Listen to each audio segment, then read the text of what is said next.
All right. Just wanted to take a brief moment to go over how to record integrity. I've had quite a few of you ask, first of all, how to record integrity, and then the question then became, how do I incorporate my visual aids into my speech? So what I'm going to attempt to do is go ahead and cover that for you. Hopefully it works out. We'll see.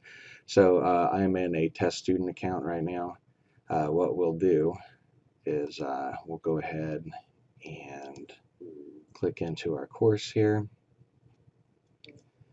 And as you can see, we're here on our home page. What we'll want to do is head over to the Tegrity classroom. We'll click there. And that'll auto log us in.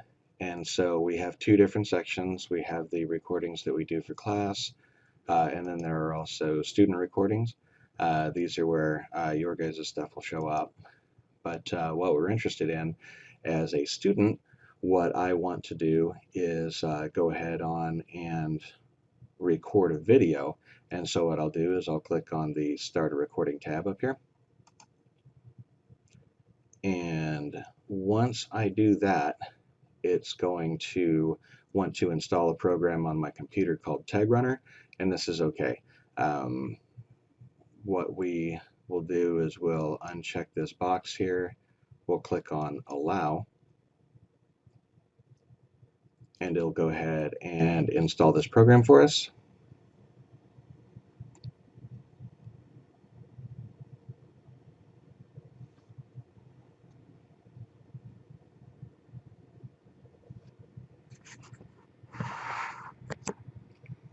Okay, and now that that's done, I'll go ahead and bring up our window here. So what we have is our video going on here. We want to select a course that we want to record in.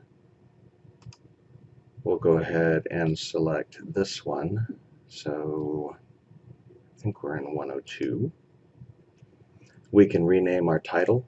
So we'll go ahead and do that. We're going to be doing our narrative speech, so we'll go ahead and type in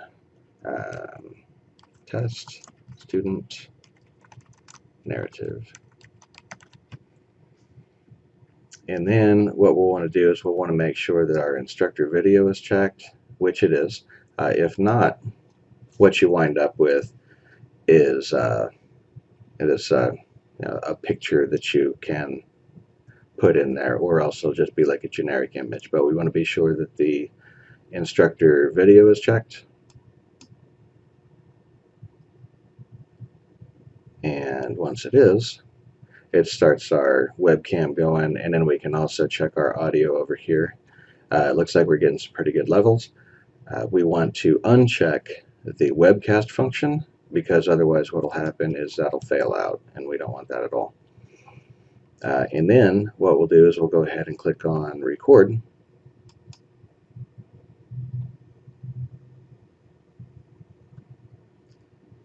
And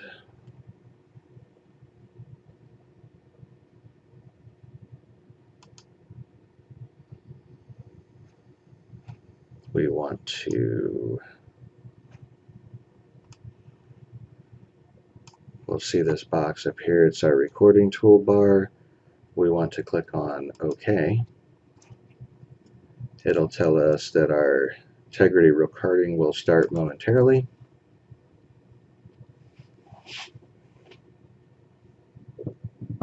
Waiting, waiting, waiting. And then you'll see a little Tegrity recording bar down in the corner of your screen. And so then what you'll be doing is you'll want to record and talk just like you normally would. In this case, we'll want to Alt-Tab so that we can get off of our Tegrity window, and we want to actually go to our PowerPoint presentation, which we've already keyed up. And once we've done that, we'll click the presentation window.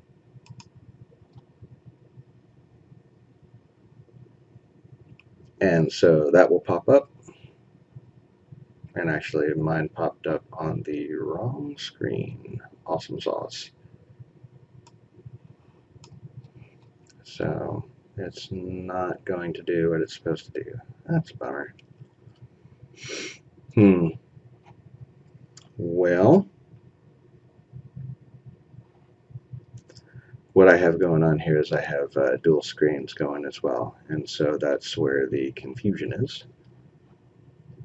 So I wonder if I can escape. Maybe if I bring this down to my lower monitor, I can show you better what I'm talking about here.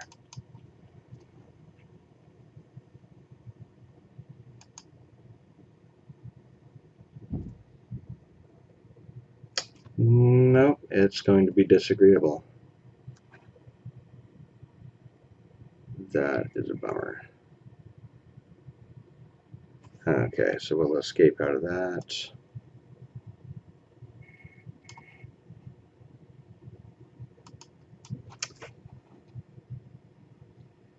Okay.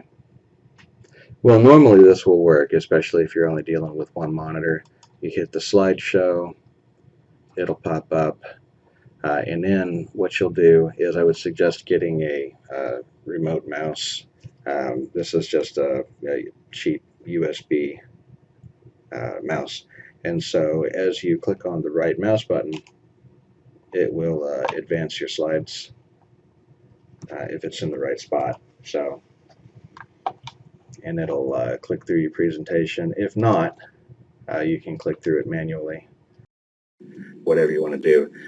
As you give your speeches this time, though, what I want you to do also is pay particular attention to actually standing up to give your presentation, because if you don't stand, I can't really grade a lot of the stuff that I'm supposed to be looking at, right? So I can't see, any sort of movement or stuff like that. So if you're in sort of a delicate situation like me where you have two monitors, you can't get it to record the screen that you want it to, then what you can do is you can just kind of step back and forth.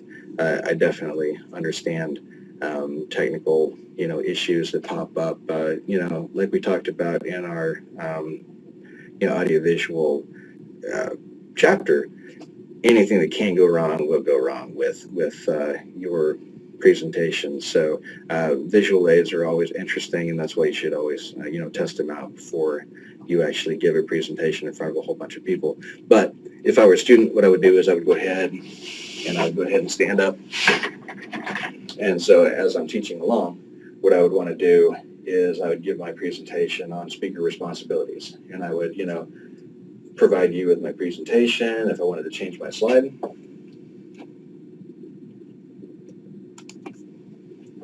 what I would do then is just go ahead and click on the next slide and talk to those points as well. When I was done with that slide,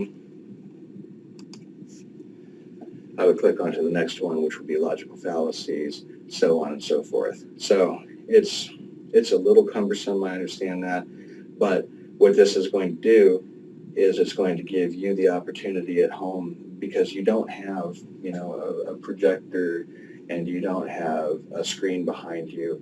It's going to give you the opportunity to work with a visual aid like PowerPoint, and it's going to allow you to be able to give your speech and incorporate a visual aid, and that way when you actually give one out in public, it's not going to be like a complete shock and something completely foreign. So anyway, I hope this helps.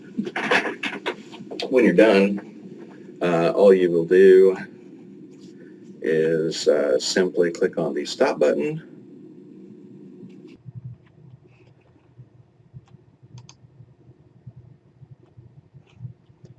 and it will ask you, do you want to end the recording? Yes, you do, and you want it to upload in the background. So click on yes. It will do its thing, and that should be that. So if you have any questions, please feel free to give me a call. My contact information is available in the syllabus, and definitely if you have problems, I want to know about it, and if not, then awesome, and